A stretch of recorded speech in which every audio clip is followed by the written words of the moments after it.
All right. Here we go, back again on the other side of the coin.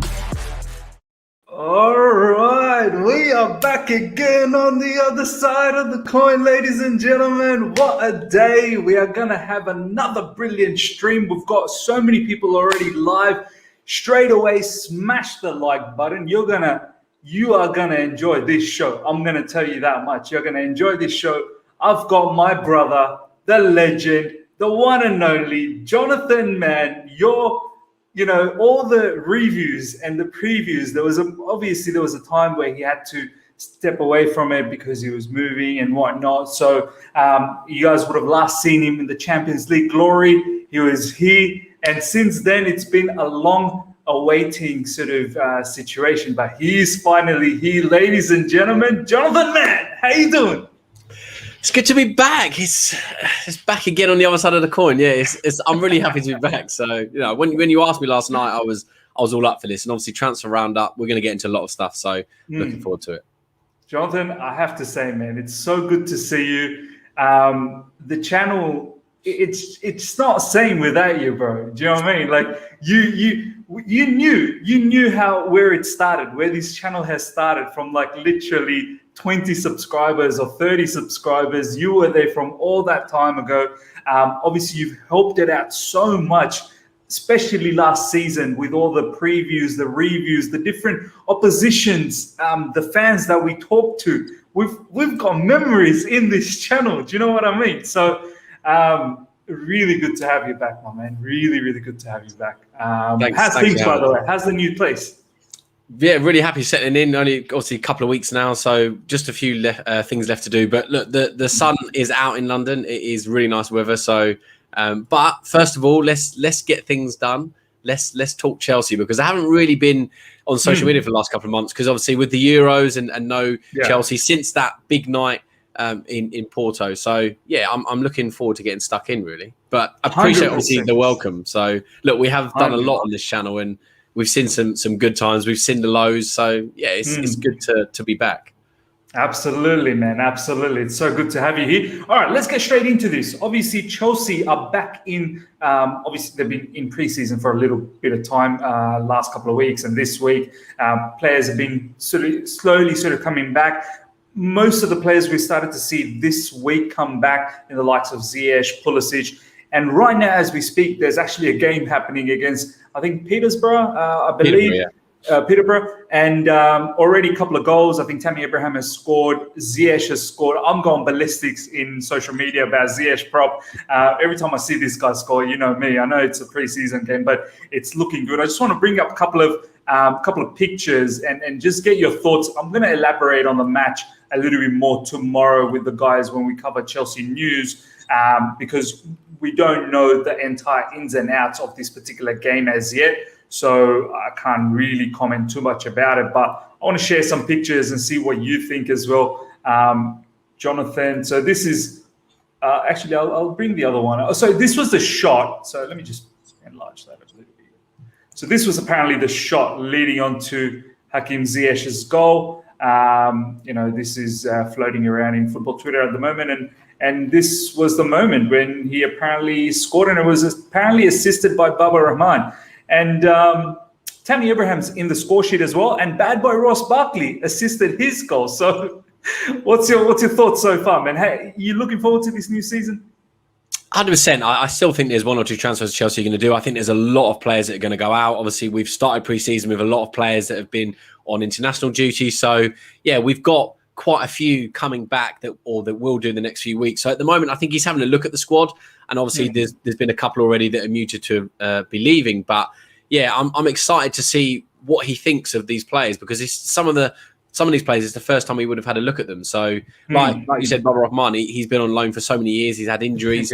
I'm not saying he's going to come back into the squad, but he is not coming back, bro. Yeah, it's going to be very interesting. Look, Ross Barkley, Tammy Abraham, Baba Rahman, three players you've just mentioned, all could be on the way out, all could be squad players. You never know. So it's interesting to see what Tuchel does. But I think this is all about waiting for the main players to come back, and I think just getting some games under the belt, and hopefully as well putting some of them in the shop window. Exactly, man. Exactly. Hopefully, Some of them, if they are able to impress, most specifically Ruben Loftus-Cheek, hopefully he's able to impress a little bit and somehow get into this European champion squad. It's not a small matter of talk. Like, this is huge. Not everyone can just walk into it. So we'll see what happens. And ladies and gentlemen, we'll talk about the entire match a lot more tomorrow once all the news and everything comes out of it and exactly what has happened. So I don't want to take today's time to do that today. We want to do the roundup. All right. Jonathan, first of all, before we do that, we've already got over 50 people live. After 5 minutes, let's smash the like button. Let's get the likes up to at least 500. Yeah, if we get 500 live today, why not? Let's get the likes up to 500. But yeah, Jonathan, the bad boy, is here. Our target, let's get to at least 200 likes today. Hopefully we get about that many people coming down the track. And we are on the way to 6,000 subscribers. So very, very close for here for the first time. Subscribe as well. And check out Jonathan's socials in the description. Follow me on Twitter. Just a lovely person to talk to, honestly. I kid you not. He's my number one guy in football community at the moment. So not at the moment, forever. Just period. So just go and follow him right away. Okay, Jonathan, let's talk about Erling Haaland. First news. There's been the news that's on everyone's mouth. One day it looks like he's coming. The next day it's not. But I'm not here to really speculate who wrote what and what not. I'm here to just basically bring out all the news and present it to the live chat to you, and then let you sort of think where do you think this is at. So today, The Athletic has come up with an article from David Ornstein, and he pretty much went through a few of the key big sort of transfer rumors that's happening. Obviously, one of them is Erling Haaland. And the summary of what he wrote about Erling Haaland is that he's not heard anyone from within Chelsea, because let's face it, man, these guys know a lot of, as much as Jan Age Voigthoft has connections with the Haaland family, he shouldn't really have that many connections with anyone internally within Chelsea. Do you know what I mean? But people like David Ornstein and obviously Simon Johnson, Matt Law and all of that, they actually have some in the nose or people inside, right? So David Ornstein saying no one in the Chelsea sort of hierarchies or in the board have even suggested anything about £150 million bid or anything like that. They're very surprised. In fact, they're in the stance that they believe Dortmund's not going to sell this particular player. And Ornstein goes on to talk about that it makes more sense from the Haaland side of things that he gets sold next season, because this season there's going to be a huge fee that needs to be given to Dortmund. That's number one. Fees to Raiola and Haaland's father. And when you combine all of that together, Haaland then can't get a huge wage, which Raiola wants to make his client one of the biggest earners in the world, not just in Chelsea, but in the world. Next season, when the buyer clause comes in, they can actually demand that sort of wages because the fee is a lot less, right? And then Raiola and his father can earn a lot more. This is what the Athletic is saying. What's your thoughts? You would have seen a lot of news flying around. What do you think is going to happen from your perspective, from your opinion? It's very interesting. Look, BBC came out with an article this morning and they said Haaland's not for sale. And if you actually read the article, there's no quotes from Dortmund, there's no quotes from Raiola, from Chelsea. It's just someone in the BBC saying he's not for sale. And there's a lot of things on social media, and you've named a few. The Athletic, I think a lot of Chelsea fans trust. I think it's a little bit more insightful when they do their articles, obviously because it's a paid subscription kind of organisation. But I think there is going to be a lot of talk. Raiola is probably weighing it up and thinking, when am I going to earn more? Because you hit the nail on the head. His client can demand more next summer. Whilst Dortmund will be the ones that really do miss out, he can probably earn more. The player can earn more. His father can earn more. And he could be, in terms of his status, if he has another great season at Dortmund, he goes even further, and he goes over. Yeah. So instead of looking at just Chelsea as a possibility, because right now, who can afford Haaland with that kind of sum that Dortmund may accept, or the father will accept, the agent will accept? Probably only Chelsea. I mean, PSG have already got quite a few signings this summer. I can't see Man United getting him. Real Madrid and Barcelona, we've seen, have got real money problems, especially Barcelona, who can't even register their star player because of wage problems. So right now, the only option for Haaland and Raiola is Chelsea. But next summer, when the release clause goes down, and as I said, if he has another great year, you open up maybe 3, 4, 5 different clubs, and you can almost start a bidding war. I know it's a release clause, but then okay, five teams match the release clause. Who's going to give the most wage? And instead of 300 grand, I think Kante's on 290 apparently, so 300 grand would make him the top earner. You look at Real Madrid and Barcelona, who reportedly pay 800, 900 grand to players like Bale. To Griezmann, so Barcelona, yeah. So they're going to go, okay, how many? He's now done it at Dortmund for 2-3 years. He is the most coveted striker in the world. He gets goals for breakfast. Every club is going to go 3, 4, 5, and this is the thing. So I don't almost think that the players' welfare is really the key thing here. I wouldn't say welfare. I think maybe the best decision for him, in my opinion, just like I said with Sancho last year, and it happened, is maybe to stay at Dortmund for another year, assess your options. Because right now, as much as Chelsea are European champions, we're on the way up. If you can maybe get another 3, 4 options and then go through all of them next summer, have another year to mature and to develop your game. Because whilst he scores goals, he can work on other aspects of his game, in my opinion. So maybe in the German league he could do that. But yeah, I just think it's all about money. And as we know very well, with Abramovich, if he wants something, he will pay it. So if it's just money, I think we could do it. But it's that he is Dortmund's player, so yeah, it's a real tough one. But Chelsea do need a striker, especially as we've pretty much let Giroud go now. And Tammy looks like he's on the way out as well. Do you know what I mean? I agree. Yeah, and I think I know you've talked about it quite a few times. I know a lot of people have on YouTube, social media about Haaland, and it is a topic that will continue to be discussed until the transfer window shuts. But yeah, I think a good comment a minute ago was about patience. I think there will be little updates and little things where we get an understanding of maybe where the mindset of the clubs are. But yeah, for me, I want to see what Haaland says, and he's keeping it very, very tight-lipped. So yeah, very interesting. I honestly find it very strange that recently how I think he was coming out of the training ground and one of the journalists said, "Hey, are you staying at Dortmund?" And he grins and he walks away in silence. I mean, if you're really staying, you might as well just stay. You're staying. Do you know what I mean? Why such a cat and mouse sort of scenario? But this comment here from Fires, Haaland is happy with 350k. I don't know where that source is coming from. And I'm not making up anything. I'm talking about what Athletic is saying, what Jan Age is saying, what Fabrizio is saying. And recently, all of a sudden, a lot of people are saying there hasn't been any personal terms agreed. I was under the impression there was, and this is the thing, Jonathan, we are sometimes falling into the trap of, there's two sides of this whole thing, right? There's the German side, who's beating up the drum from that point of view to raise the money for Dortmund as much as they can. And it's understandable. They've got themselves a supreme talent and an asset they want to get the most out of. But then there's the Chelsea side, who's not really saying too much about this whole thing. There's not much from any of the Chelsea correspondents, besides the fact most of them are saying, we're not hearing much about this news. Do you know what I mean? Like, if anything, Matt Law's come out and talked about Romelu Lukaku. Simon Johnson, in his recent article, has actually said Chelsea's pondering alternatives in the sense of Romelu Lukaku and Danny Ings. I can't believe his name has been thrown in as well. I don't know where that's come from. I think it's off the back of him not signing a contract extension with Southampton. But the whole thing, there is no personal terms that's been agreed apparently with Haaland. And Jonathan, at the end of the day, as you said, why would he settle for 350k when someone like Griezmann is earning 800 plus in Barcelona?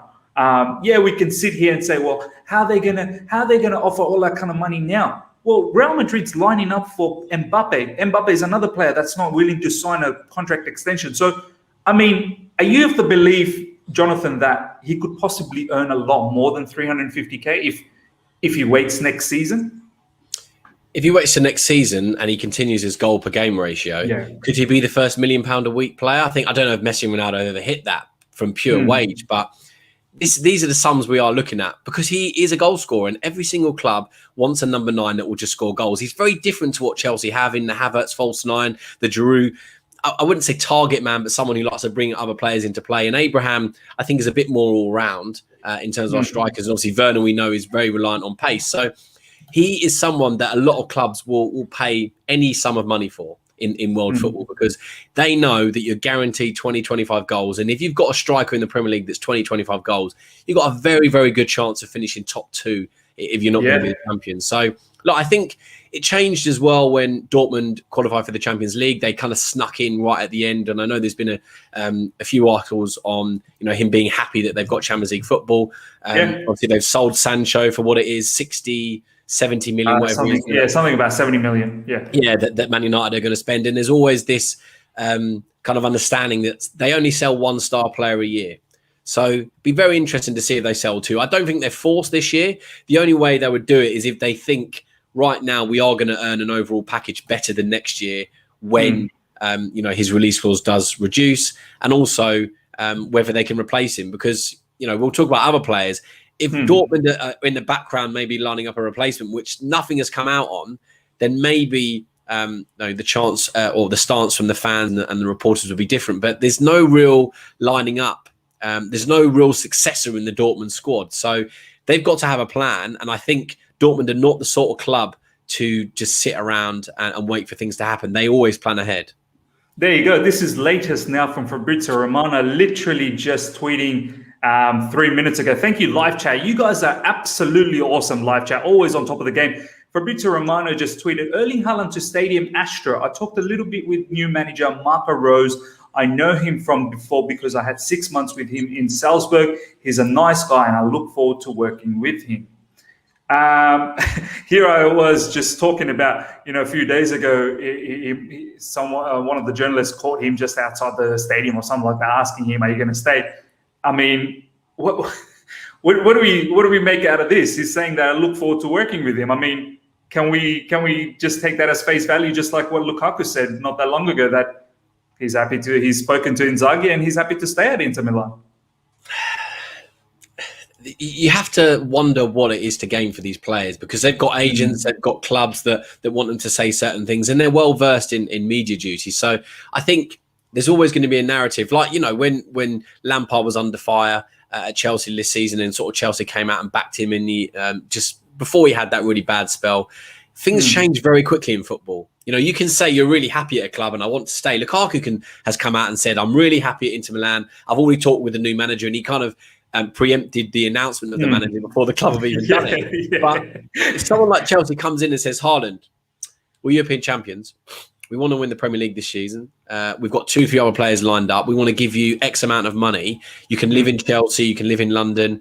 Why would you turn it down? So things change very quickly with money and opportunities. Yeah. So look, I'm happy in my job right now, but if someone came along and offered me triple the money, do you think I'm going to stay in my job?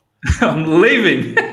So things change very, very quickly. So I think you've got to take things with a pinch of salt, and even reporters, because agents feed reporters and they say, oh, can you say this, or can you bring this rumor out? I think with Haaland, it's no secret that he's going to leave at some point. Dortmund is not the end club for him. He's not, he's not going to be there for the rest of his career. So we all know something's going to happen. So, it does take up a lot of time in people's, for social media and for journalists, because they know that this is something that, like when Mbappe moves and Neymar moved for 200 million to PSG, it's something that doesn't happen very often. And when you have these talents, there's always going to be interest. So, as I said, and I said this for Sancho, like I said earlier in the stream, I've said he should stay at Dortmund and get a big move to Chelsea or another club. He's done that.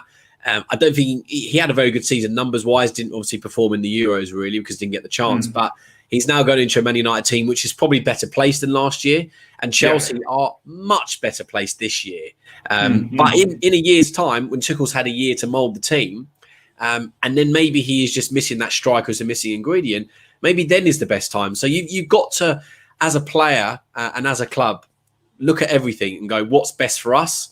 And right now, I think Dortmund will just go, until we get a replacement or until we believe it's best for us in our interest, they won't sell. 100%. Let's now talk about alternatives if Haaland doesn't happen. Just to tie back, do you remember when we used to have those streams about Sancho and Havertz, and we were like, oh no, we need to go for Sancho, and you stuck up for Havertz. So yeah, you're right. Like you said it from way back then that Sancho needs to stick around for another season, just get that experience, and then he'll eventually get his move after that. Perhaps that's the case with Haaland as well. I don't know. Maybe. Let's see what happens. But at the moment, the news from Germany is one thing, the news from Chelsea is another thing, so on and so forth. let's talk about Romelu Lukaku, which seems to be the strongest alternative as per the Athletic. I'm focusing on this particular article from David Ornstein. As I said, ladies and gentlemen, we're close to 100 people live right now. Let's get the smash up. I keep screwing this up. Let's get the smashes up to, it's crazy. Let's get the likes up to 100 straight away, guys. As you guys are all coming in, let's get those likes up. And if you're here for the first time, subscribe, check out Johnathan's socials in the description as well. We're off to 6,000 very, very soon. So let's get there together. All right, Johnathan, Romelu Lukaku is tipped as the biggest alternative option at the moment, as per this article from David Ornstein in The Athletic. One of the reasons being, Johnathan, they're saying that Chelsea apparently has a better relationship with Lukaku's current agent. I'm just having a look over here. His name is Federico Pastorello. He once upon a time was under Raiola, but he's moved on from that. I mean, can we agree that we do need a striker? Like, if it's not Haaland, it's got to be someone at least, because that seems to be the biggest problem from last season. Someone needs to bang in the goals, as you said. 25 plus goals in a season from a particular striker will go a long way. So if we realize we can't get Haaland, do you want us to just quickly, let's move on to Lukaku, or you've got other ideas of strikers out there? I don't know if you saw a tweet from a few weeks ago or a month ago or something where I said that Lukaku would be someone that I would 100% consider. Yeah, I think I saw that. Now, I know we talked about, you just hit the nail on the head about Sancho and Havertz, and I sort of went with Havertz against a lot of people's opinion. Now, I've said similar things here. As much as I would love Haaland, do not get me wrong. If Chelsea can sign Haaland, we are going to compete in Europe for the next five to 10 years. So I'm not denying that he is a fantastic. Jonathan, it's safe to say that Haaland's the majority of the fan base's selection. Haaland is, I did a poll the other day, it was something around 80% was Haaland. There you go. Everything I've done is 80%, 85%. Yeah. So in my opinion, look, Haaland, great option. Not going to say that. But on another side, on the flip side, Lukaku, I would go for personally as a Chelsea fan, because not only are we looking at half the price, I know he's what, 27, 28, maybe he's got another 3 years at the top. And people question how good he was at Man United. Now, look, he's a Chelsea fan. His idol was Didier Drogba. Yeah. And if you look at Chelsea's history under Abramovich, and this, when I say this point, maybe people will understand where I'm coming from.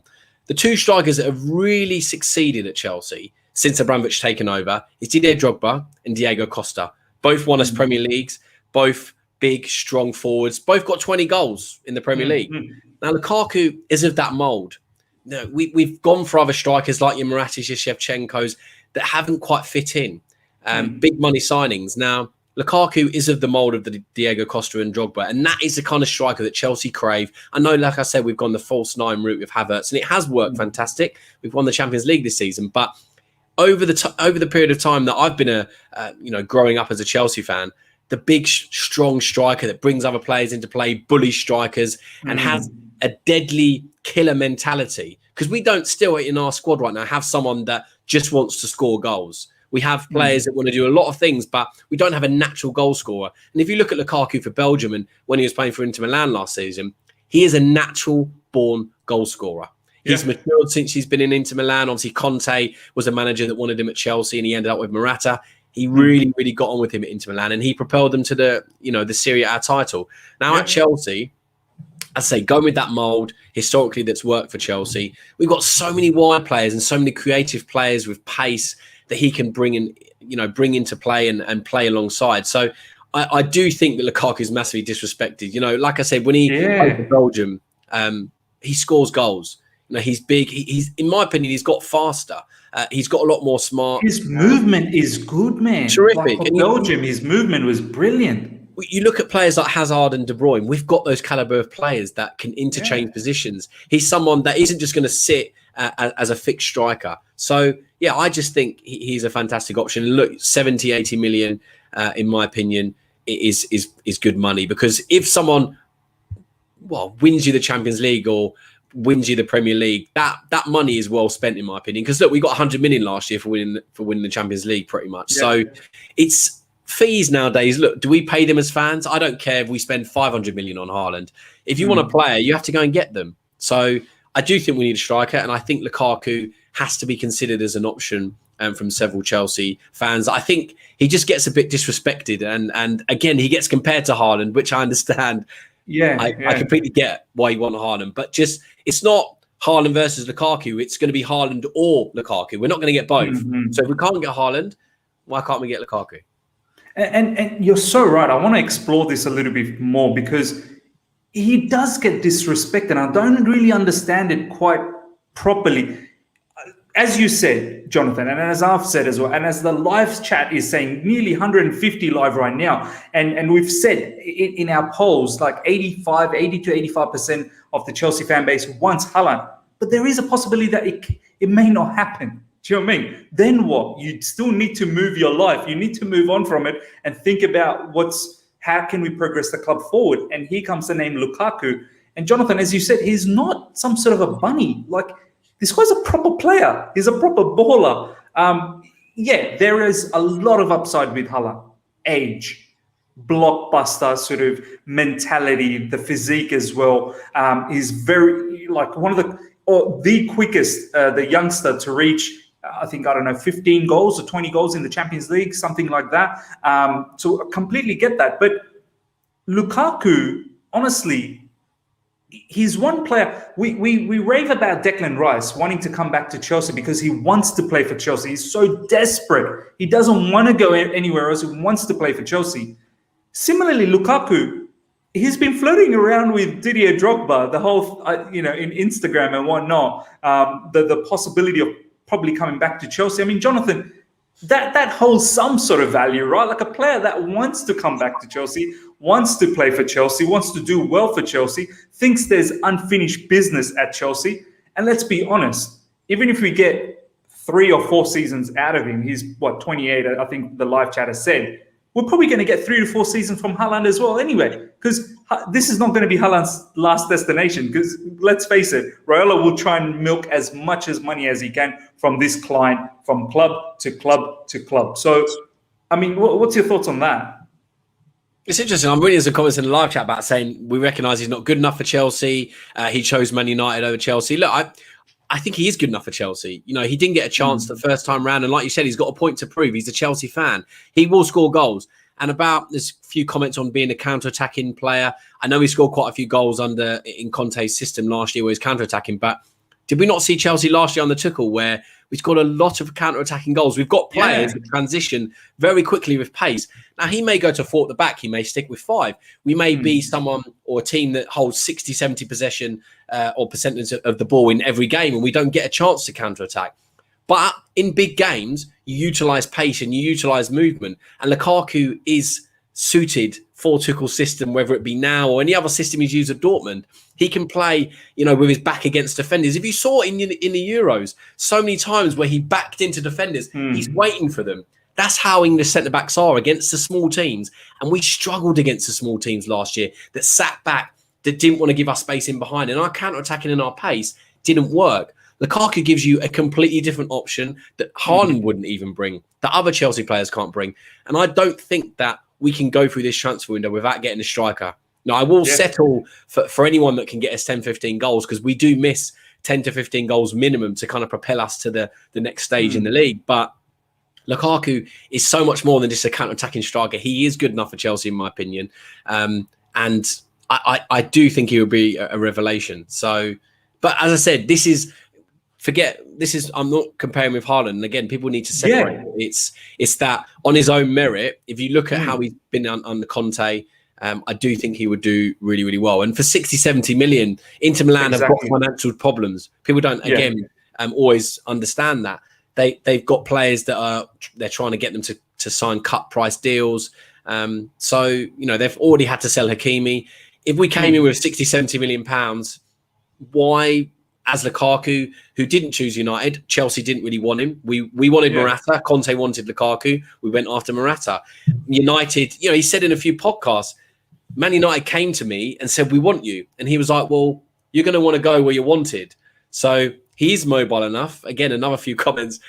He is mobile enough for Chelsea. You've seen his movement in this Belgium side. Bro, the live chat at times hates Lukaku. I don't know why. Like, for example, I can see declared hates. Look, as I've said, live chat, our first choice is Haaland. But there could be a world without Haaland. And don't tell me Danny Ings. Please do not tell me Danny Ings. No disrespect to Danny Ings. Ings is a great player, but if we want to win the Premier League, we are the champions of Europe. Whilst he's a third, look, if he came in third choice, I would say fine. If you want to accept that third choice, you come in and you play on the odd occasion. But we need a headline striker. We can't all be like Man City or Liverpool, who don't have a real striker that can float 3 or 4 men in front in rotating positions. Chelsea historically have only been successful with a big top striker. And as I said, this year, forget that. Tuchel came in and did fantastic. We had Havertz, who was absolutely fantastic in that role. Mason Mount, who probably exceeded expectations with how good he's been.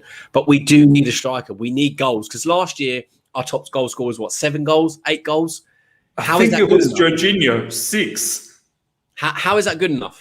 And look, with us, as I said, with Liverpool, Man United, and Man City, they've played in these roles. They've got players that 10, 15 goals between a few of them. We didn't do that last year.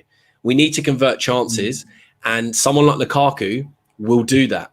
So if Haaland's not an option, Lukaku has to be considered, because I believe, as I said, we put the money on the table.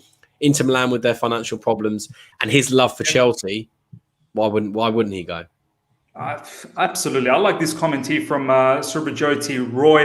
Lukaku has 100+ goals in England. Like, we need to really respect this, honestly. All right, ladies and gentlemen, Matisse is in the house. Yeah. Ladies and gentlemen, check out Matisse's recent stream, which was really cool. Very good. A lot of laugh. He was basically looking through some of his old videos and doing an interaction. Brought back some real old memories. The OGs will remember. I'm sure Johnathan remembers some of those. I remember the Twitter videos. They're fantastic. We've said this before. Look, obviously, I know you do All You Can Eat Chelsea, which is probably one of the best shows on YouTube. But the thing is, he's got the comedy side, Matisse. But so if you listen to him just on his own or with someone else, exactly, it's all up there, and he's got the journalist. So look, I love that little link up you have with him and Eunice. So yeah, big up Matisse. And look, the live chat. As much disagree with me, that's fine. If you can give reasons, we're here for debate. This is just my opinion, and this is Mrs. opinion. We're just thinking we can't put all our eggs in one basket, because if we do that and we don't sign anyone, there was a comment earlier that I think you highlighted, Miz, where you said, where one of the comments was said, if we don't buy a striker, should we focus on other areas? Yeah. Now, if we don't buy a striker, what was our biggest issue last year? Because defensively, scoring goals. There you go. Defensively, we were a lot more solid under Tuchel. So we need goals, and only way we're going to get that is by signing someone who scores them. So yeah, absolutely. I'm hearing the live chat. But by the way, we've got over 200 people live right now. Let's get the likes up to 100 straight away, guys. If you're enjoying this, my boy Johnathan is back on the channel, and he's hopefully going to be on a regular basis as well. Obviously, the season's starting. We're going to have the previews, the reviews, the tactical board's going to come out. We're going to have fans from the opposition, channels and teams, and it's going to be mad. It's going to be mad. And I told you, Taryn is going to start going to matches. I'm going to be, this channel will be sponsoring him to go to the matches, and he's going to bring us live shows from there. So smash the like button. Let's get it to at least 100 likes straight away, and then get as close to 200. We've got 230 live right now. Johnathan, I was just going to say, you were saying that if we don't get a striker, I'm hearing today Ziyech apparently scored a second half hat trick. The live chat was saying, I think we ended up winning 6-1. As I said, I will talk about that game tomorrow with the Chelsea news boys, with Amir and Kishan. But yeah, let's not kid around. We can't be going into the season with no strikers. We're not in the Man City kind of caliber at the moment where we can play a Kevin De Bruyne as a false 9. I know a lot of people are saying Kai Havertz. Yes, I have Johnathan, out of everyone in this fan base. Like, I've known Johnathan for such a long time. He's backed Kai Havertz before Kai Havertz was even a name at Chelsea community. He knew about Kai Havertz way back then, right? When he didn't even become like a rumor for us. So he has absolute faith in him. I have faith in him, but we need to put our hands on our hearts and say, we can't back Kai Havertz to pump in 20 to 25 Premier League goals and help us win the Premier League title. It's too much to ask for a young player who's, 21, going to be 22 next season. that's a lot to ask from him. Let him slowly develop and get better and better, which is the crazy thing. So I want to quickly read this from Matisse. Facts on Lukaku. We need to respect this player in his prime and his an elite mentality. And his goals, improved his overall run, runs the channels, etc. Much love, Jonathan. There you go, my man. Matisse has always favoured Romelu Lukaku. Not to say that we're not favouring Haaland. It's just an alternative that we really need to think about. Okay, let's talk about the next one. Harry Kane, as per the Athletic article.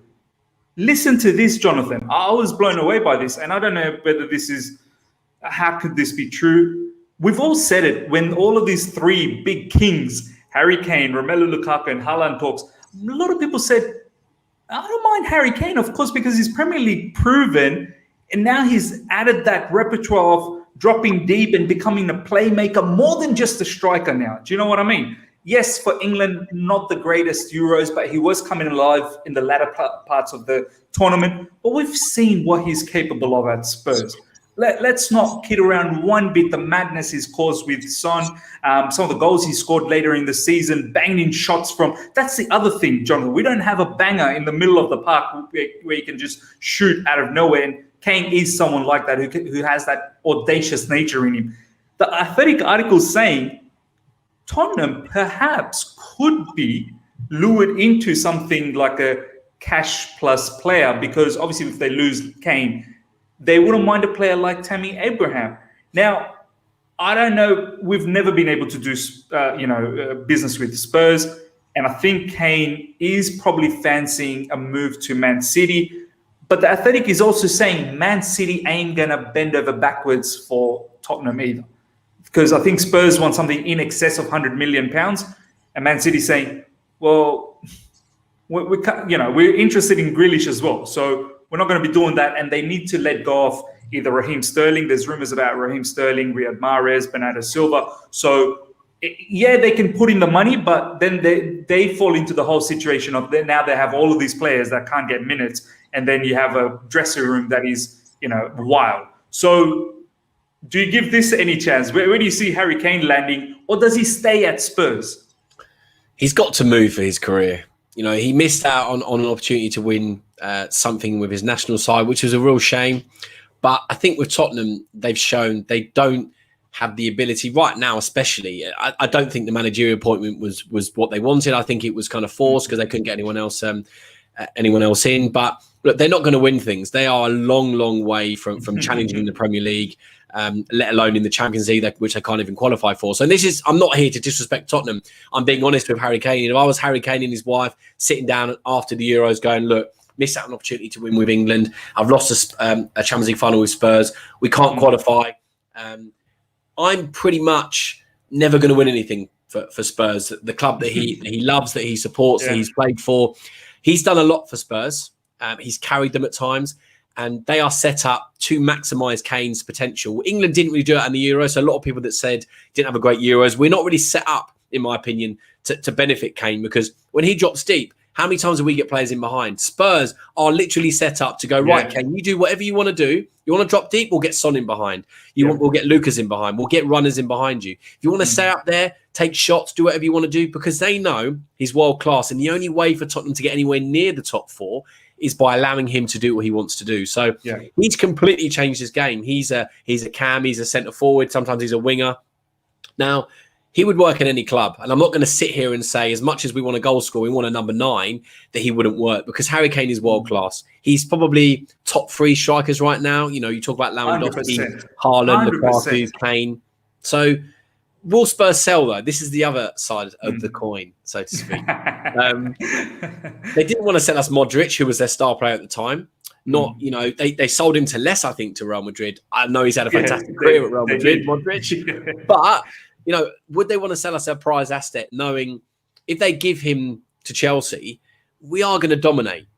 You look at the Cities, the Chelseas, the Man Uniteds, we're going to go even further ahead of Tottenham. They're not going to be able to catch up, even with 100 million, which they got for Bale. They didn't invest that wisely. Who are they going to go now? Like I know you said about cash and player deals with Tammy Abraham. Abraham might be good for them, but the way they're set up, they'd have to completely change the way of playing. because of the way Kane has just allowed them to adapt and be very reliant on him. You take away Kane's goals, and they are a very average side. So you add his goals into any Premier League team. You add him to a mid-table club, he's going to propel them.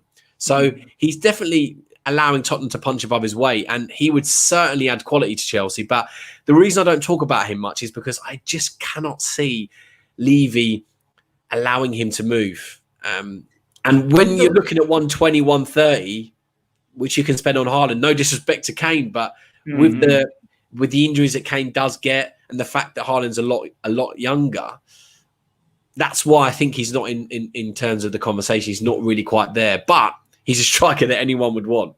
Would Kane ever entertain the thought? And I don't know what you said in regards to his injuries and whatnot, but let's just say he puts it somehow behind him and he's gotten better, right? Would Kane ever entertain the thought of perhaps joining Chelsea? He's come out and said, I want to win things.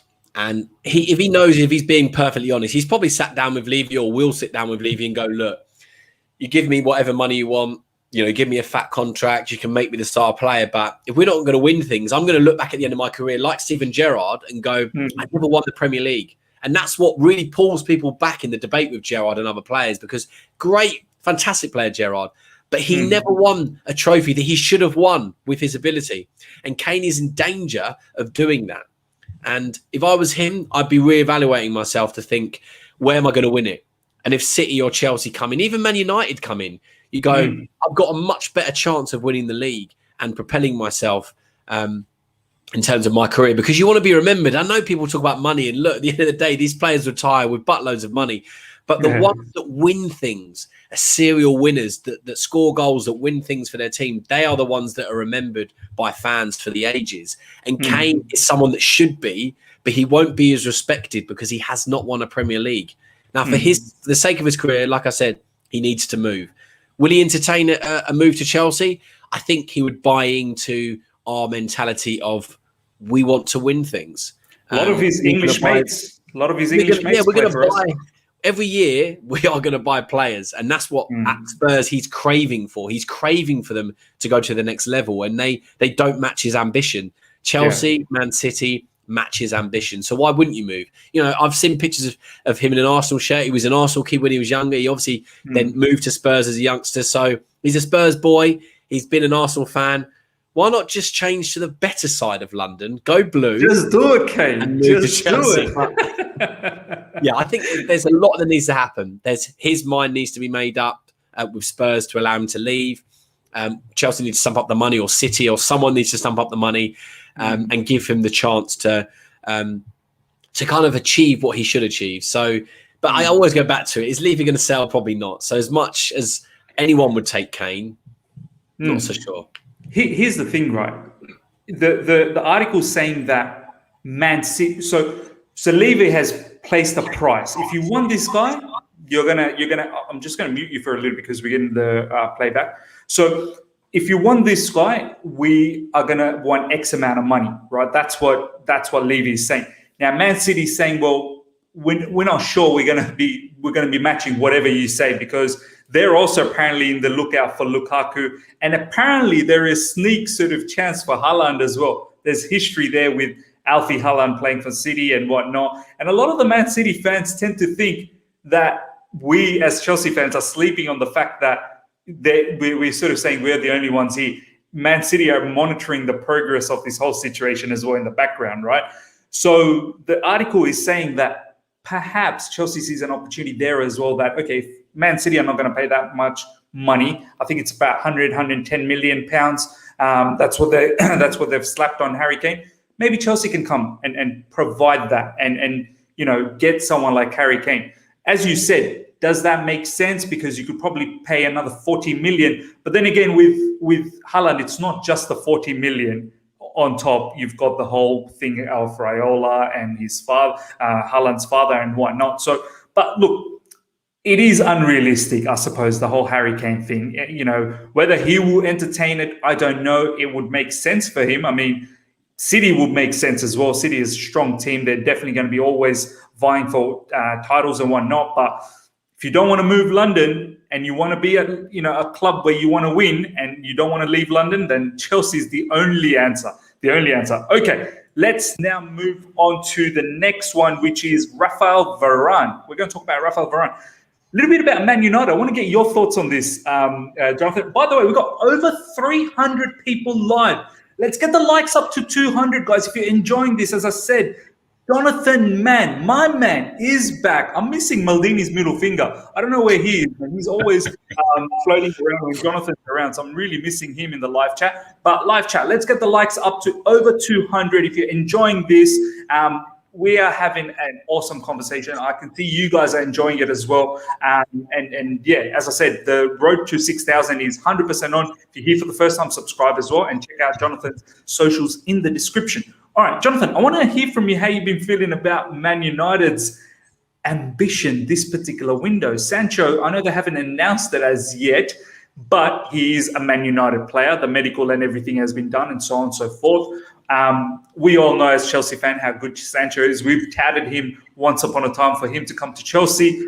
They're on the verge of Varane, but a lot of Chelsea fans tends to think there could be a hijack here because of Marguihi's departure and because of us being linked with the CB, God knows for how long now, since Tuchel's come in. We've always been linked with the CB and the whole thing about Zuma leaving as well. So we could be in the market for Varane. And then it seems like Man United's also interested about Camavinga. So talk to me about their ambition, how you feel about their prospect next season. I know it's Ole Gunnar Solskjaer, we laugh about it, but when you give that type of firepower to anyone, eventually the individual talent itself should do some madness. But Raphael Varane as well. Do you think there's anything going there now that Marguihi and also Zuma are probably leaving as well? Chelsea must have a strategy, because either he's come out and said, look, I want to play, I don't want to go out on loan, which, there's been a lot of talk this week, articles from The Athletic and talk on social media about these players maybe not wanting to go down the loan army route. I know the loan rules are changing next year, so there's 6 or 8 players, I believe, that over 23 that can be loaned. So Chelsea have to reduce the squad size, and I think they have to make some tough decisions. I think Mark Gahey, unfortunately, has been a byproduct of that, because he wants to play. Chelsea have gone, well, you may not be in the squad this season. You may have 1 or 2 years on loan. And he's probably come out and said, look, I want to play. Now, we don't have an option to buy or an obligation to buy back. We have the right to match an offer. So whilst we can bring him back, it's a bit different to when we sold Aki, to where we had that buyback clause. It's not a buyback clause. So Chelsea have taken this decision, probably not lightly, to go, let's raise some cash.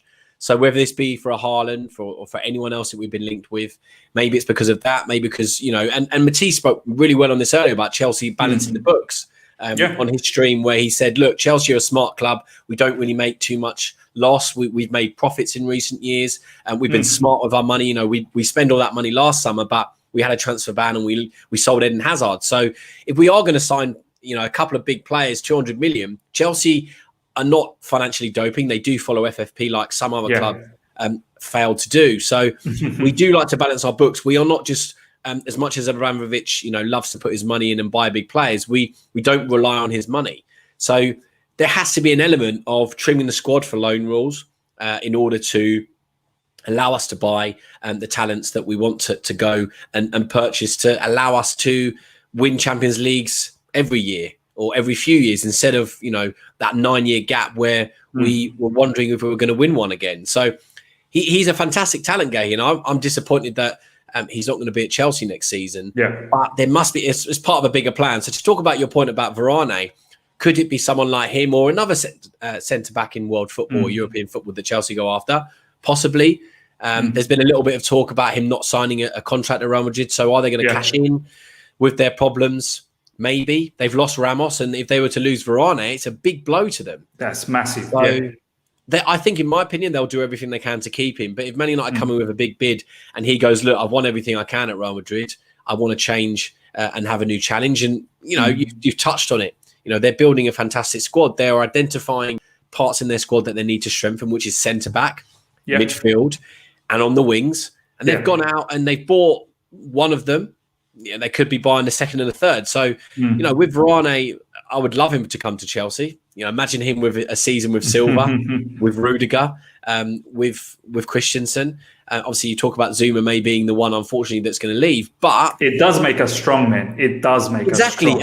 And you know, why not go after him? You cannot put anything past Chelsea. Did everyone think we're going to sign all them players? Especially now, Jonathan, now that Marguihi's gone and possibly Zuma as well, who is not favoured by Thomas Tuchel, let's be honest.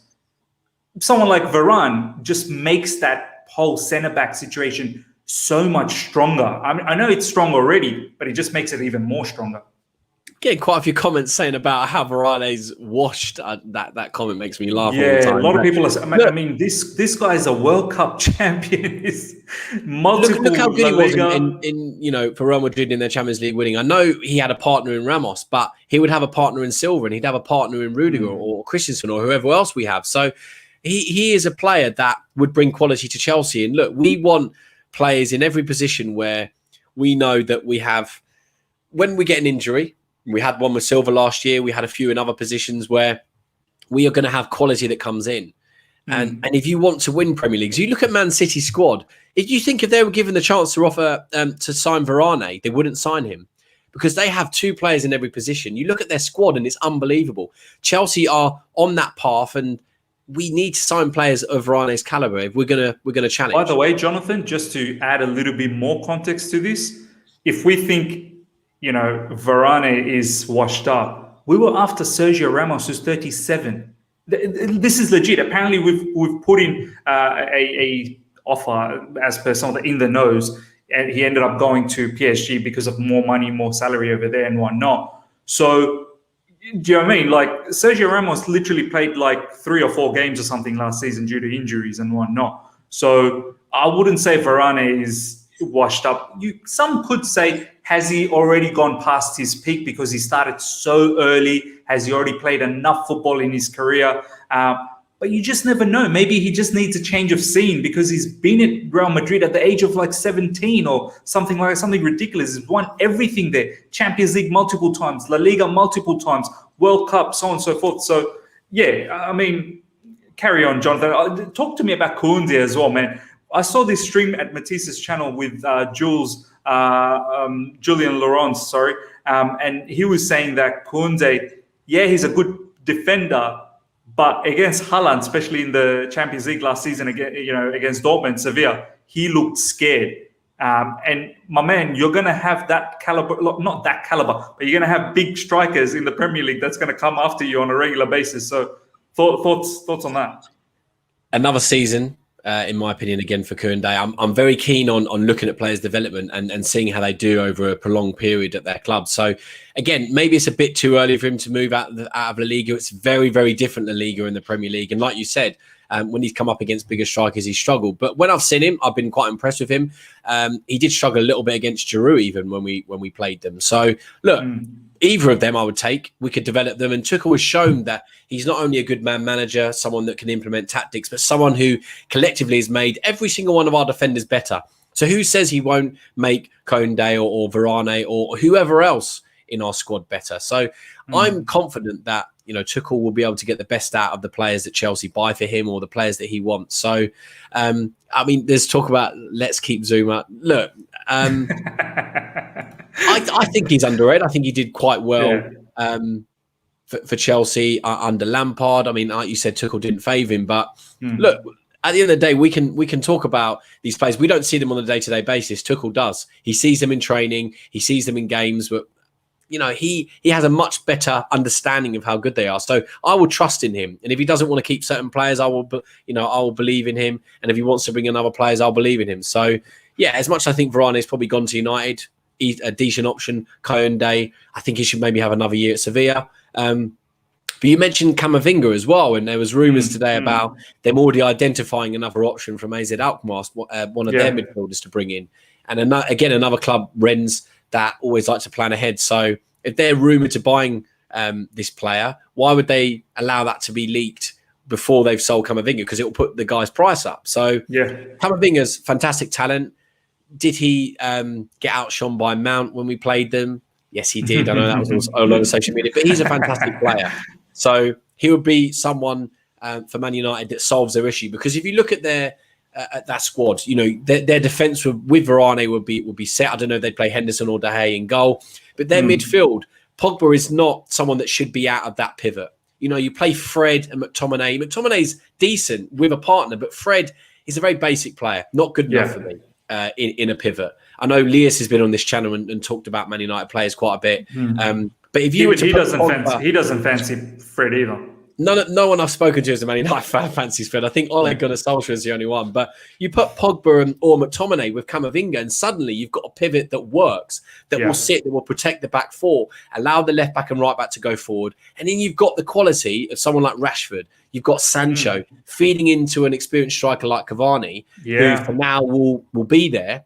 Yeah. And suddenly, you know, I haven't even mentioned Bruno Fernandes. I feel like they're in the same balance with us. If they complete all their signings and we don't get any of ours, I still think managerial-wise, obviously they're behind. No disrespect to Solskjaer.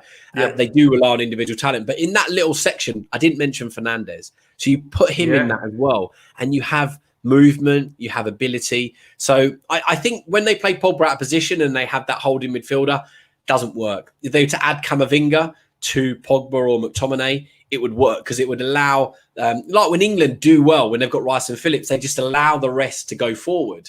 And if you allow Pogba a little bit of freedom in the pivot, we did it quite well with France with Kante. You know, there's so much about how good he is with Kante because he's got a proper partner. You bring him in a partner in Camavinga, and suddenly it unleashes the rest of the team, and he can then ping balls into Sancho, into Rashford, into Cavani and Fernandes. So if they do sign Camavinga and Varane along with Sancho, that's three key areas that they needed to sign. And as you said, with already Cavani up front, with the likes of Fernandes, Rashford, and so on and so forth. I haven't even said Greenwood. Greenwood, exactly. Him. He can play up front. He can play on the left. And let's be honest, Harry Maguire is, as much as we want to laugh about it, he's a decent defender, more than decent. With a pairing, you know, when he plays with Baye, I think he's better than when he plays with Lindelof. So again, look, we could be witnessing, you know, Man United, you know, filling the positions that they need and maybe having, I'm not saying a resurgence, I'm not saying they're going to win the league next year, but they're a much better team if they make 2 or 3 little signings. Like Chelsea, we're missing a striker massively. That is our biggest problem. Maybe we do need another centre back. Maybe we do need another midfielder. We are very light in midfield with Gilmour. Gilmour gone. Yeah, we definitely need a midfielder. We got a few areas we need to identify. I know there's another month or so for the transfer window, and look, we will sign 1 or 2 players. There's no doubt about it. We have to, because we cannot fall into the trap of winning such an elite competition and not progressing. We've done it in the Premier League before, where we haven't won. We've won things and then we haven't gone on and capitalised. You know, Mourinho came injustice. It would be injustice to Thomas. It would be all the good work we would have done last year on Tuchel. You know, giving us the foundations to progress. It would be lost if we didn't make a couple of signings. So look, I remember the days when we brought in Fabregas and Felipe Luis and Didier Drogba. Not Didier Drogba, sorry, Diego Costa under Mourinho. And it was just like, oh, wow, look at our signings. We did it last year with all our fantastic signings. We've got to propel and move on because City, we're way behind City in terms of the standard on the day-to-day basis. Liverpool won't get any worse, in my opinion, with Van Dijk and Gomez coming back soon. So Man United strengthening. The worst thing we can do is stand still. We have to make signings. And Arsenal showing more ambition than us. I've just seen the recent comment. Sorry. I know there's a guy in this picture, just where he is there. We'll talk about him in a minute. Ben White, we'll talk about him very soon. Yeah. I'm not worried about Arsenal, though. Yeah, they need to be Hibernian first up. No disrespect to them. But yeah, I think we have to look at ourselves as being in the same bracket of the Man Cities, the Liverpools, the Man Uniteds. And those are the 4 for me that I'm really interested to see in terms of the transfers, because we've all got places or spaces we need to fill. Look, Man City have just lost Aguero. I know he's been injured, but you have to do something to replace him. So very interesting, because Man United, you know, could have a fantastic window. 100%, 100%. Let's talk about Jack Grealish. That's another interesting player to talk about. Guys, before we do that, let's get the likes well over 200. We've still got 270 people live right now. There was literally 300 plus just a moment ago. So let's get those likes up to over 200. We're on the way to 6,000 subscribers as well. So let's get there together. The more the likes, the more this gets exposed to more fans out there. And if you guys are enjoying it, smash the like button. All right. Jonathan, Jack Grealish. Now, there's talks that it's all done and dusted with Man City, but I don't get it. There's no news about it or anything like that. I've read the article from The Athletic, which David Ornstein still says that Aston Villa are still picturing a future with Grealish for the upcoming season. They've got Buendia, they've got, I think they're trying to get a few other players. I think Tammy Abraham was in their list as well. So they are showing that they want to be taken seriously, but I feel like Grealish is probably going to go to Man City. I don't know why the hold up yet and whatnot. I mean, Euros is finished, so I'm not really sure. Maybe the player's on holiday. That's probably why. But, I mean, there were a few Chelsea fans that were saying, if we can't get Haaland, Lukaku, or any of these, why not try and get yourself a Grealish and then maybe, you know, play your habits in the middle, and you can rotate with the Grealish and whatnot with Timo Werner and Ziyech and Mount and all that. But it's highly unlikely he's coming our way. I mean, how do you feel about this player? And of course, you know, him possibly moving to Man City. Does that make Man City, like, we're already trying to sort of keep up with them? Like, don't go ahead. How many points did they beat us by in the Premier League last season, I think? 20 plus, I think, at least. So we're trying to sort of scrap that back, and they're already looking to get Grealish and the Kanes and whatnot. How do you feel about this particular player and possibly moving to Man City? Absolutely fantastic player. If Man City sign him, then good on them, because he is a fantastic talent. I think, as you alluded to, they've got Buendia, who can play with Grealish, or he can be a replacement for Grealish. And I think that was smart business from them. So, look, Grealish, there hasn't, like you said, there hasn't been too many rumours. Even here in England, there's not really been too much going on. But like you said, with holidays and with Man City, maybe assessing their options, 100 million, is that something that Chelsea should be spending right now on a player like him when we've got, you know, the talent that we've got on the wings? Probably not. As much as he'd be a fantastic player, I would love Grealish at Chelsea. But is he what we need right now when we've got other options in, or other? Can I ask you one question though, Jonathan? Yeah. Do you think Grealish is better than some of our wingers right now, or some of our attacking players? But basically, where would you put Grealish in terms of Pulisic, Ziyech, Callum Hudson-Odoi, probably Werner? He's very different, I'd say. As much as I like all of those players, and I've always been a massive fan of Grealish, when he doesn't play for England, it's frustrating, because we are a different team, and so are Aston Villa, completely different team. He attracts players. He gets 2-3 players every single game when he's on the ball that go to him. It allows players in other positions to have so much more space. And, you know, I wouldn't say he's better than all of our wide players, Mark. I think that's a bit harsh. I think Pulisic, I've had my annoyances with him because of his injuries, but when he plays and we give him the ball, Pulisic is fantastic. Werner, striker come winger. He's a lot about pace and a bit of movement. So he's a different player to Grealish. Grealish is a lot more technical. So I don't think you can compare him and Werner, but Pulisic, I think, is better on the ball in terms of speed as well than Grealish. I know Grealish, as I said, will bring others in, will attract players. He gets fouled everywhere on the pitch. He always looks for the foul, which can be a bit annoying, to be fair. But he would allow, 1, 2, 3 of our other attacking players to have a lot more space, because you suddenly have 3 or 4 quality players coming at you, and Grealish is on the ball and he's got other options. He's going to get even better in a squad of like Chelsea or Man City. So, Ziyech, different kind of player. Ziyech has not got that ability on the ball in the sense of drawing players, in terms of dribbling. Completely different player. He's a lot more. He's not a ball carrier. He's not really a ball carrier. Yeah, not really. He's someone that is a lot more creative with the ball, in the sense of where can I put it? Who can I bring in? So vision, sort of. Yeah, exactly. The vision's there. I'm not to say Grealish isn't someone that can do everything, but Hudson-Odoi, again, very different. He's someone that very more direct. Hudson-Odoi wants to run at players that can cut inside and shoot and cross. So Grealish is just someone that is just so good on the ball. Like I say, every time I watch him, he just makes me think that whoever does sign him, like a Man City or Chelsea, Man United, it will propel them. So massive loss for Aston Villa, but I don't think he's the right fit for Chelsea because of the money we're going to spend and the wide players that we already have. So we'd have to get rid of one of those wide players. You can't keep 4 or 5 of them sitting. I think 4, about 2 for each sort of side is enough. So, but then again, Man City have got Foden, have got Torres, have got Bernardo Silva, have got Sterling.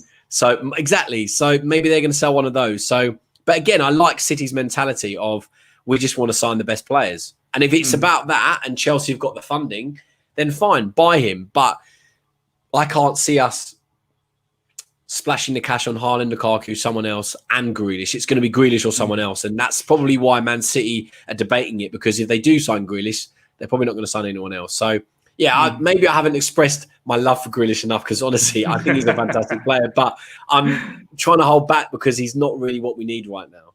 You're right. We need an out-and-out striker. We don't necessarily need someone like Grealish, but then again, phenomenal player. I do have to, Declared saying better than all our players, he looks close to young Hazard. I would have to say the way he sometimes carries the ball, it is very much like that Hazard-esque sort of scenario, the way he wins so many fouls. He wins so many fouls in critical areas in the attacking position.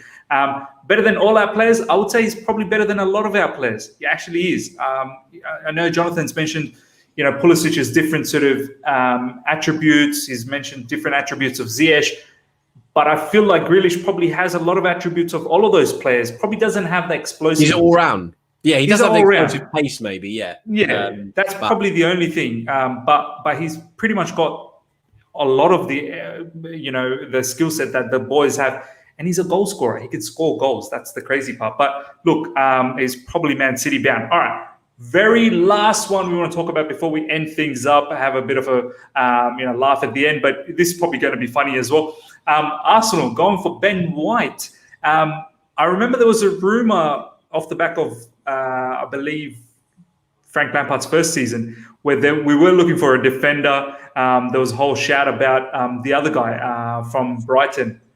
Lewis Dunk. Lewis Dunk. And then there was the talk about perhaps Ben White. We didn't know exactly what the pandemic was going to do at that time, how much money we had. And so we were thinking about, sort of bargain sort of purchases and whatnot. But luckily enough, it didn't go that way. We ended up getting the superstars. We ended up getting, Thiago Silva. We won the Champions League and so on and so forth. It's done and dusted. But now Arsenal's going for Ben White, apparently reported for about £50 million.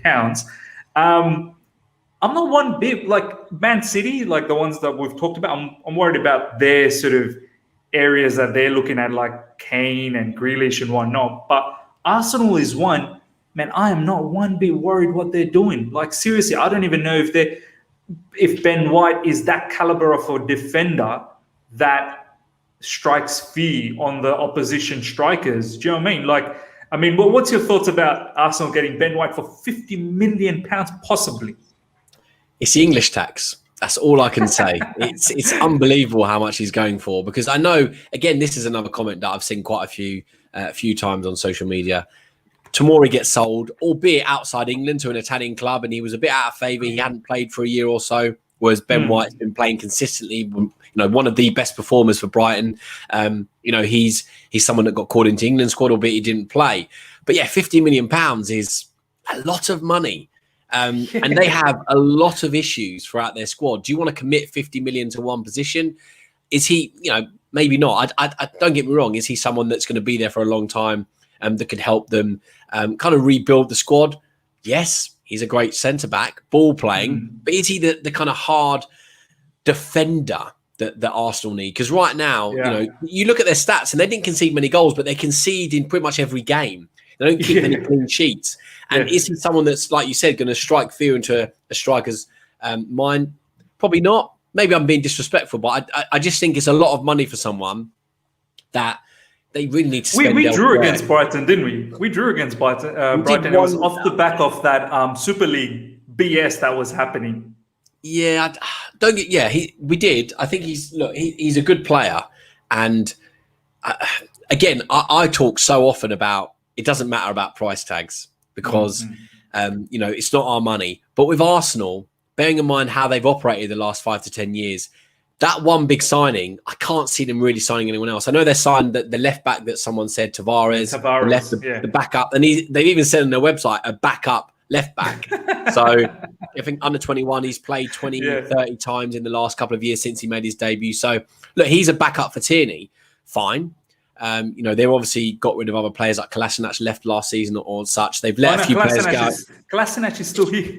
Oh, he's back off loan. Still at Arsenal. So that again, maybe they're raising funds from that. I mean, they've let Guendouzi go on loan.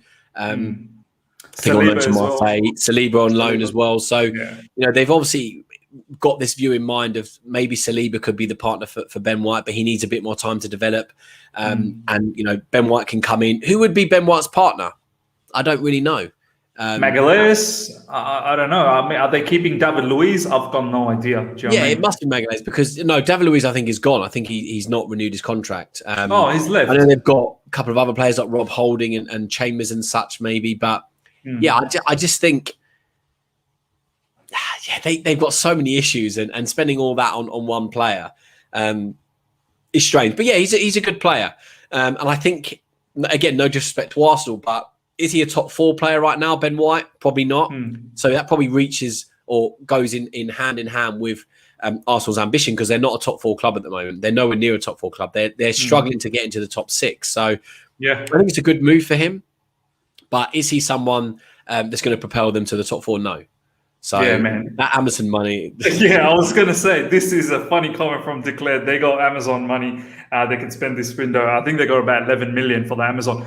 I mean, just quickly on that, this is going to be, you know what, though, Jonathan?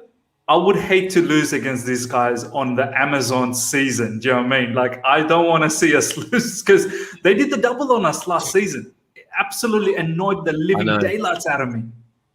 I still can't believe we lost that one at Stamford Bridge 1-0. We were just so mundane. We were just so lackluster in that game.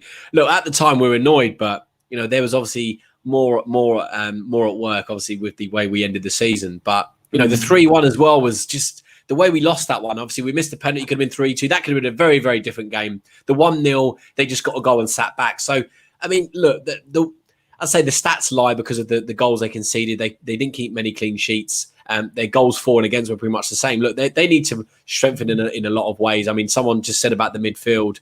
I think Marcus said they need to fix the midfield. They need to fix a lot of things. They've got this Belgian player, or someone who plays in the Belgian league, Anderlecht, I think, Lukongo. Another one like no one's ever heard of. Do you know what I mean? I'm not, again, don't want to be horrible, but I'm not worried about Arsenal. I'm worried about what City do, what Man United do, what Liverpool do. Because, there's not really been any talk at the moment about what Liverpool are going to do.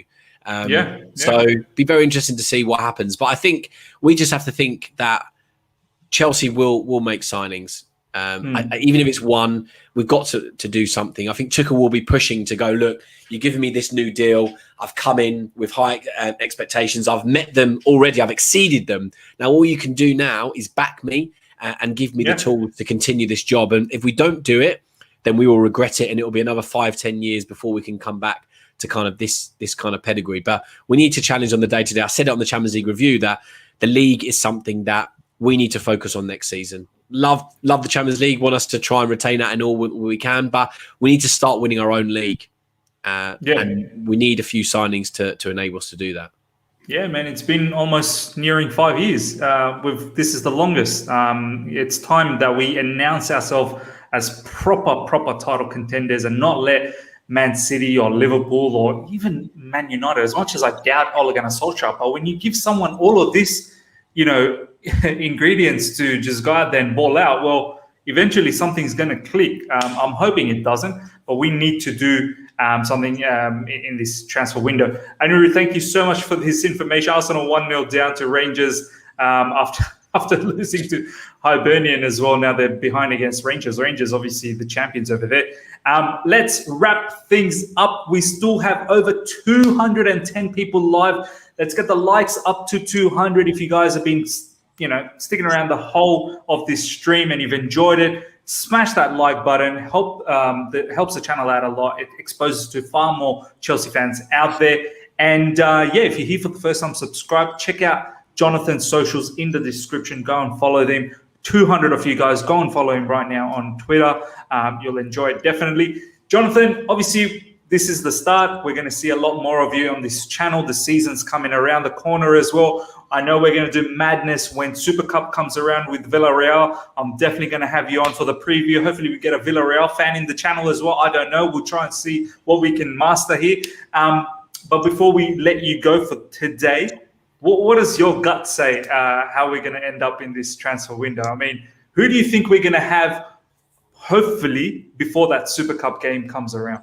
Because I believe that's our first proper game of the season. Yeah, I think it's 11th of August, something like that. It rings a bell. Just before the season starts. I think, look, I don't want to hold myself to a name. I think, as I said, I think we will sign someone. I'm just reading a comment. Thanks for coming on the panel. If you need an Nancy Lukaku guest, I'm your man.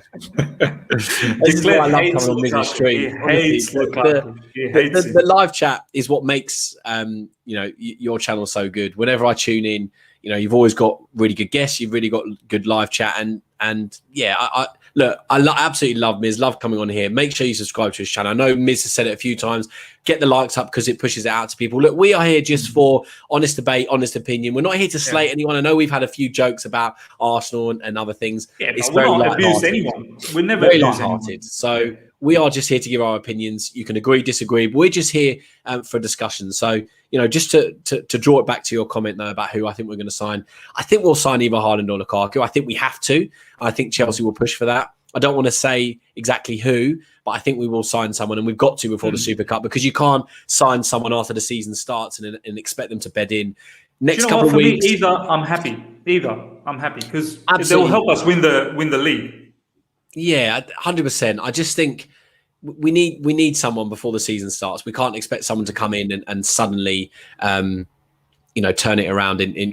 These players haven't got pre-season under their belts as well because of the Euros, a lot of them. So when they come back, I think things will start moving. And another comment about running off the internet. I mean, the thing is with Miz, and I will again say this, I've seen a lot of YouTube channels that just talk about rumours. We're talking about The Athletic, who are a very good source. We talk about generally stuff that's always in the domain or things that are going to happen. And I think that's why these discussions need to be had, because it's in this off season, I really switch off with football, but people like Miz really do help us in the community just to keep us in tune with what's going on. So massive respect to Miz, but I've got off at a tangent, as I always do, Miz.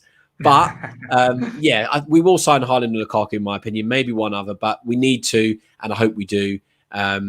We just want, as Declare's just said, we want the best for the club, and we need to, we have to capitalise on this Champions League win and propel it on because of the finances, because we need to kind of close the gap in the league. So hopefully, we do sign someone, because it's needed, as we've said throughout the stream. So thank you. And obviously I'll be back for the reviews or previews. Always a bit quiet in the off season, but I will be back much more often to talk football and talk Chelsea, because as I said, Miz is one of the best in the Chelsea community. So make sure you subscribe up to him. And it's been an absolute pleasure. Brilliant. There you go, ladies and gentlemen. It's been a pleasure having Johnathan Mann back on the other side of the coin. It's been a brilliant conversation, as I said. As Jonathan said as well, he's going to be more in the channel very, very soon as the season sort of progresses closer to the beginning. Ladies and gentlemen, hopefully you guys have enjoyed this. As you guys are leaving, hopefully you guys have a very good day wherever you are, afternoon in the European sort of areas, nighttime for us in the sort of, the Australian sort of parts of the world. And wherever you guys are, have a very good day. And as you guys are going, smash that like button. If you're here for the first time, subscribe as well, and check out Jonathan's socials in the description. I'll see you guys tomorrow, 11:30 a.m. UK time. For Australian people out there, that's Sydney time, 8:30 p.m. So 11:30 a.m., 8:30 p.m. other times. We'll have Kishan and Amir back. We'll talk about the Chelsea news. It's going to be mostly about today's game that has happened. I think it's going to be very exciting to talk in details what has gone in that particular match, share some footages. We'll have some conversations, see what you guys have to say as well. And the preseason is well and truly on. Until next time, everyone. See ya.